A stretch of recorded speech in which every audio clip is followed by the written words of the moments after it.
Assalamualaikum warahmatullahi wabarakatuh. Saya Latifah Nurul Amalina dari kelas PAIJ. Di sini saya akan mempresentasikan materi yang berjudul Hadas dan Najis dengan menggunakan media video animasi.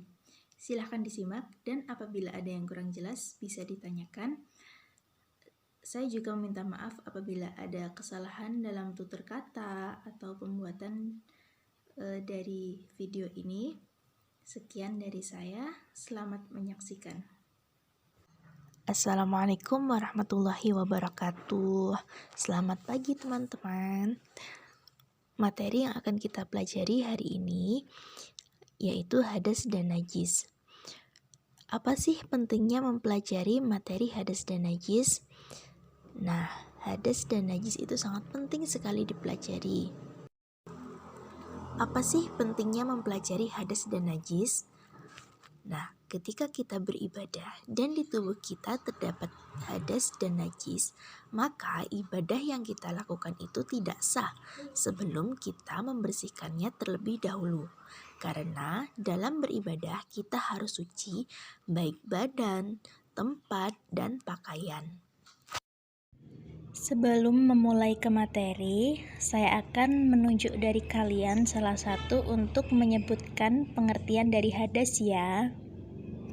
Baik Bu, hadas itu tidak suci. Benar sekali, terima kasih. Untuk pembahasan yang selanjutnya yaitu pengertian hadas. Apa sih hadas? Hadas yaitu keadaan diri pada seseorang muslim yang menyebabkan ia tidak suci dan tidak sah untuk mengerjakan sholat. Hadas dibagi menjadi dua, yaitu hadas kecil dan hadas besar. Hadas kecil adalah keadaan seseorang tidak suci dan supaya ia suci maka ia harus berwudu atau jika berhalangan dengan tayamum. Sedangkan hadas besar adalah keadaan seseorang tidak suci dan supaya ia menjadi suci harus mandi atau jika berhalangan dengan menggunakan tayamum.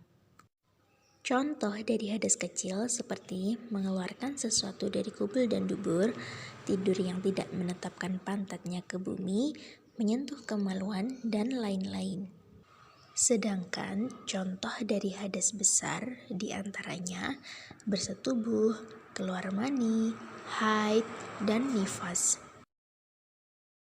Sedangkan untuk mensucikan hadas kecil, kita diwajibkan untuk berwudu atau jika berhalangan bisa digantikan dengan tayamum. Untuk hadas besar, kita diwajibkan untuk mandi besar atau jika berhalangan bisa dengan menggunakan tayamum. Sebelum memasuki pembahasan yang kedua, saya akan bertanya lagi. Kalian tahu nggak apa itu najis? Ayo salah satu menyebutkan pengertian dari najis. Saya Bu, najis itu kotoran. Benar sekali jawabannya. Untuk pembahasan yang kedua yaitu najis. Menurut bahasa, najis berarti bersih, kotor, atau tidak suci. Sedangkan menurut istilah, adalah kotoran yang seseorang muslim wajib membersihkan diri dan mensucikannya. Yang tergolong najis seperti bangkai, yaitu binatang yang mati tanpa disembelih atau disembelih tetapi tidak memenuhi ketentuan hukum Islam.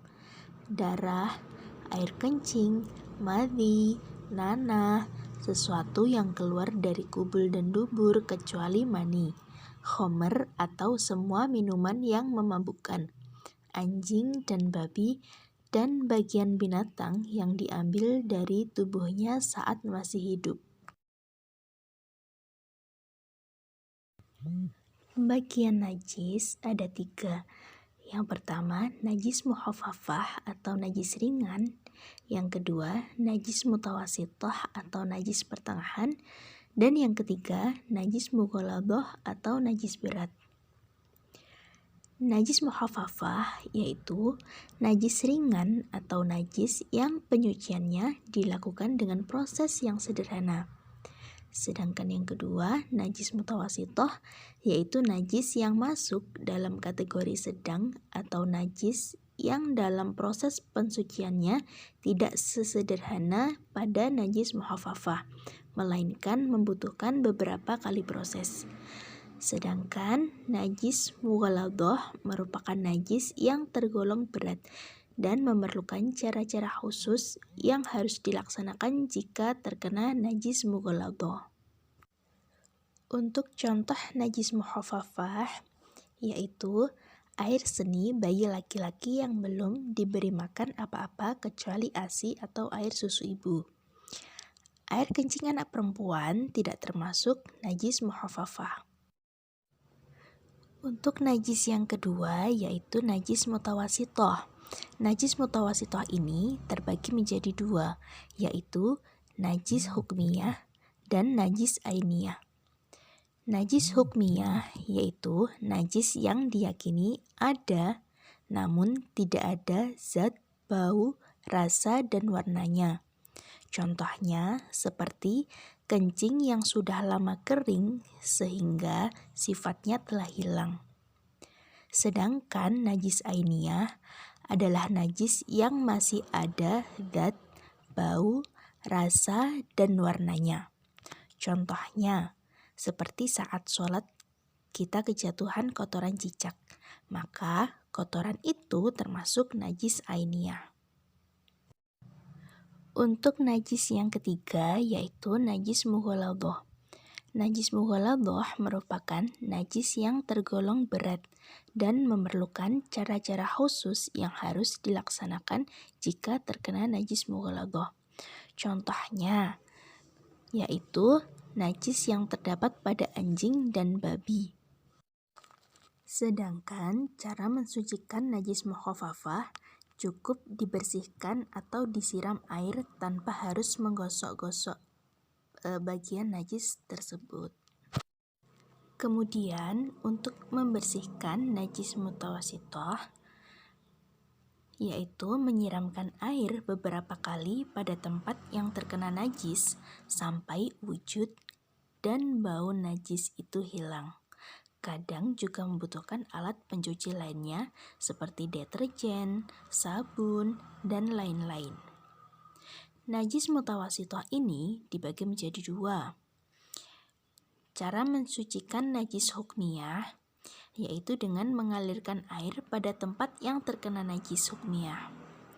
Sedangkan cara mensucikan najis ainiyah yaitu harus dihilangkan dulu bau, zat, rasa, dan warnanya, kemudian dibasuh dengan air sampai bersih. Kemudian untuk mensucikan najis mughaladhah yaitu dengan menggunakan disiram sebanyak 7 kali dan salah satunya dicampur dengan tanah atau debu. Untuk yang selanjutnya kita akan belajar bagaimana caranya tayamum, wudhu, dan mandi besar. Untuk yang pertama yaitu cara mandi besar. Rukun mandi besar ada dua, yaitu niat dan meratakan air ke seluruh tubuh.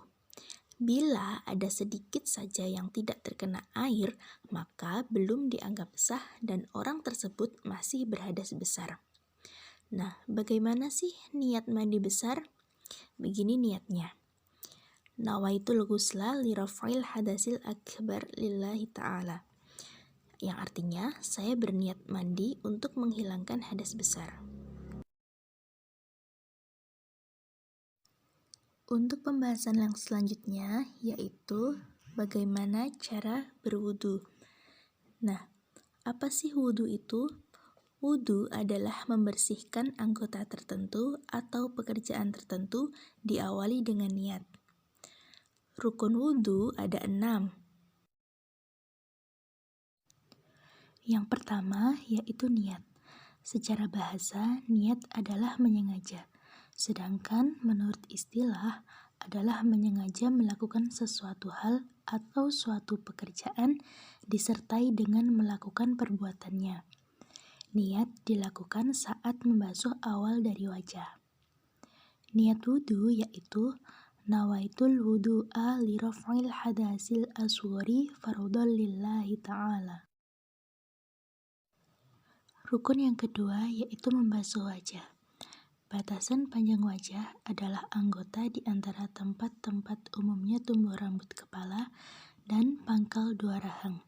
Dan batasan lebar wajah adalah anggota di antara kedua telinga. Di samping membasuh seluruh wajah, juga harus membasuh sebagian dari kepala, leher, bulu yang ada di area wajah, dan anggota di bawah janggut. Rukun yang ketiga yaitu membasuh kedua tangan. Batasan membasuh tangan sampai siku-siku atau jika tidak mempunyai siku-siku, dipertimbangkan dengan kira-kiranya. Wajib juga membasuh perkara yang berada di kedua tangan serta menghilangkan perkara yang berada di bawah kuku yang bisa mencegah masuknya air. Rukun yang keempat yaitu mengusap kepala atau mengusap rambut yang masih berada di batas kepala. Rukun yang kelima yaitu membasuh kaki sampai mata kaki. Dan wajib juga membasuh perkara yang berada di kedua kaki, baik bulu, daging tumbuh, jari tambahan, dan lain-lain. Untuk rukun yang terakhir yaitu tertib. Yang dimaksud tertib adalah pelaksanaan wudhu sesuai dengan cara yang telah dijelaskan dengan urut. Pembahasan yang selanjutnya yaitu tayamum. Bagaimana cara bertayamum? Rukun tayamum ada 4. Yang pertama niat. Yang kedua mengusap muka dengan debu. Yang ketiga mengusap kedua tangan sampai siku-siku. Dan yang terakhir tertib. Silakan diperhatikan gambar-gambar yang telah saya tampilkan ya. Nanti saya akan membagi kalian ke beberapa kelompok. Setiap kelompok mempersiapkan pertanyaan yang berkaitan dengan materi hadas dan najis berdasarkan gambar dan tayangan yang saya tampilkan tadi. Baik, Bu. Baik, saya akhiri pelajaran pada hari ini dengan bacaan hamdalah. Alhamdulillahirabbil alamin. Semoga materi pada hari ini dapat bermanfaat bagi kita. Sekian dari saya. Wassalamualaikum warahmatullahi wabarakatuh. Sebagai umat Islam, kita harus selalu berusaha untuk menjaga kebersihan dan kesucian. Dalam hal kebersihan dan kesucian ini, sikap kejelian dan kehati-hatian perlu diperhatikan dan dikembangkan serta dikedepankan. Sikap yang menganggap sepele segala sesuatu yang berkaitan dengan kebersihan dan kesucian merupakan sikap yang buruk. Tentunya dalam penyusunan video ini tak luput adanya kekurangan dan kelemahan dari segala sisinya. Oleh karena itu, dengan hati terbuka, saya menerima saran dan kritik dari penonton sekalian, yang tentunya bisa menjadi penyempurna video ini. Saya juga berharap semoga video ini dapat bermanfaat bagi kita semua. Sekian dari saya. Wassalamualaikum warahmatullahi wabarakatuh.